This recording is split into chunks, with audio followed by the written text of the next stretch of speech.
Pode acontecer que em algumas dosagens de insulina, o paciente não precise dessa insulina? Pode acontecer. Por exemplo, nós temos basicamente duas insulinas mais comuns, que é a NPH e que é a regular, ou seja, uma insulina de ação mais rápida e outra de ação mais prolongada.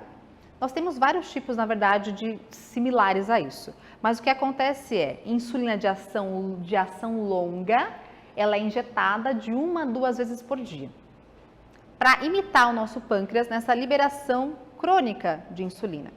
Só que nós também temos a insulina de ação rápida, então uma insulina que é utilizada para cobrir cada alimentação.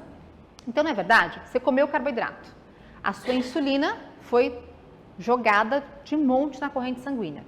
Só que um paciente que tem diabetes não tem esse estímulo tão eficaz. Então, ele usa uma insulina de ação rápida para aquela refeição.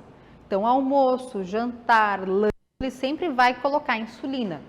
Só que pode acontecer que, de repente, num pré-treino, não seja necessário para alguns pacientes. Então, aquele paciente, assim, fazia a refeição pré-treino com ajuste de insulina, aplicava insulina, ok. E ele tinha muita hipoglicemia ao longo do treino ou pós-treino. Então, percebeu-se por conta disso que para alguns pacientes pode ser que em algumas refeições pré-treino não seja necessário a utilização de insulina. Pode acontecer, não é sempre presente, mas pode acontecer.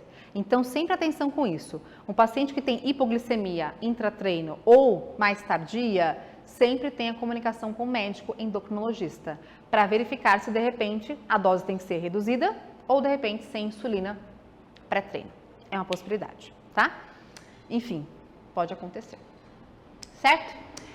Vejam que nós podemos ter algumas alterações, alguns tipos de mutações ou polimorfismos, seja no receptor de insulina, não é o mais comum, para ser bem sincera, mas o mais comum é que a gente tenha pacientes com um aumento de gordura corporal, onde existe mais ácido graxo livre disponível, e isso prejudica essa sinalização da insulina.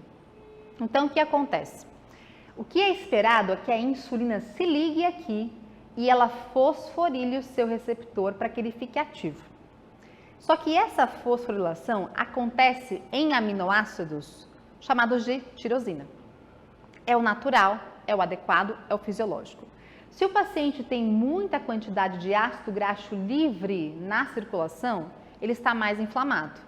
Ele tem mais citocinas pró-inflamatórias.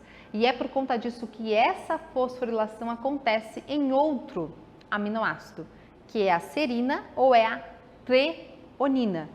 E é por conta disso que a insulina, por mais presente que esteja, ela não consegue sinalizar. Então, esse paciente começa a ter um processo de resistência-ação à insulina. É um paciente que, por mais que tenha muita insulina plasmática, ela não liga, ela não sinaliza e o paciente não capta a glicose. O que pode acontecer com esse paciente? Que ele tem uma obesidade, ele tem mais gordura corporal, ele tem mais inflamação. É um paciente que tem uma redução na sensibilidade tecidual à insulina e, consequentemente, a glicemia sobe. Então, é um paciente que é um alvo paciente para ter um processo de diabetes tipo 2. Então, diabetes tipo 2 começa normalmente por conta de um processo de redução de translocação de GLUT4.